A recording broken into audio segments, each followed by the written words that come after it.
in 2006, American movie classics, was showing reruns of My Fair Lady. Then comes Charlie Collier and Mad Men, Breaking Bad, Walking Dead, cable success.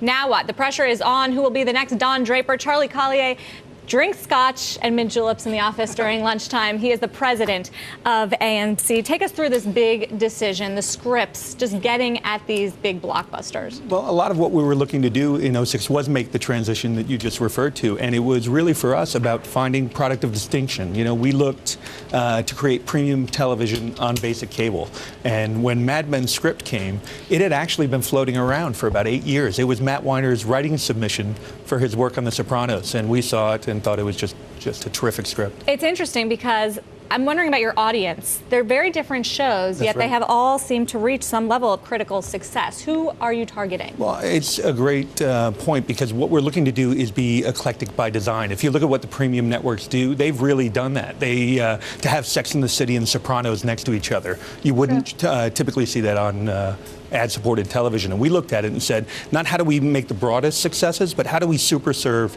passionate audiences. So for Mad Men, it's a very different audience than Walking Dead, but they really do super serve who's at their core. But at the same time, Breaking Bad, Mad Men, Walking Dead, they all have this kind of dark undertone. These are not uplifting stories, uplifting series. Tell me about how advertisers don't shy away from that the way they would on network television. Well, I think so much in television has been a flight away from quality, and that when they see us, they see a flight toward quality, and they've supported it really well. A lot of what makes the stories great are the characters. And I think the advertisers see that if you're engaged in these characters, you're engaged more in their advertising. Literally, there's been a lot of studies.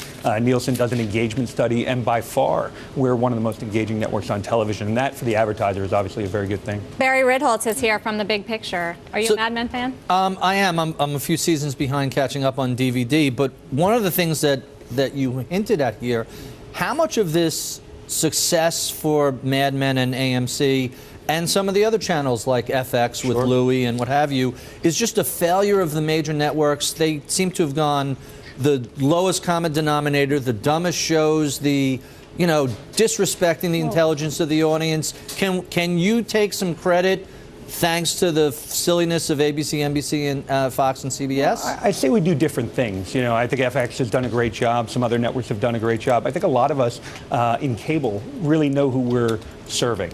We are not broadcasters almost by definition. In a way, we're narrowcasters. And so I get to, when we put on Breaking Bad, say, all right, well, who are we targeting and how do I support them? And the same thing with the Mad Men. We are a movie network at our core still. And if you look, we'll take a movie last night like Aaron Brockovich and pair it with Mad Men. And it's a nice, it's not a broadcast. And we want to ask you before you go, because we're talking about the success of your big decision, Mad Men. Mad Men's only got 2 seasons left, and also Breaking Bad is ending. So what is going to be the next big thing? Well, we're constantly working about 18 months out. We have a show called Low Winter Sun, which is coming to be paired with Breaking Bad this summer.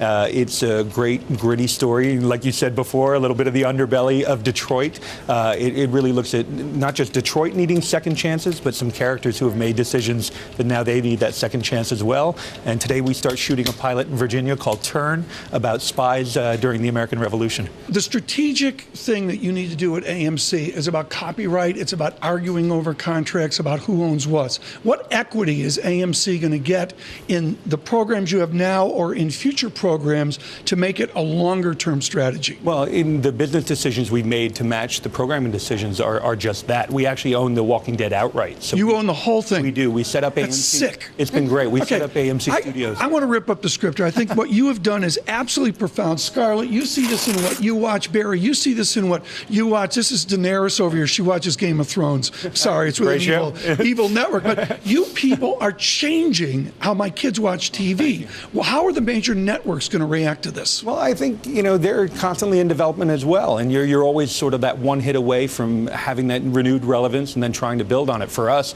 Mad Men was the first, and then we greenlit Breaking Bad and became a much more evolved network.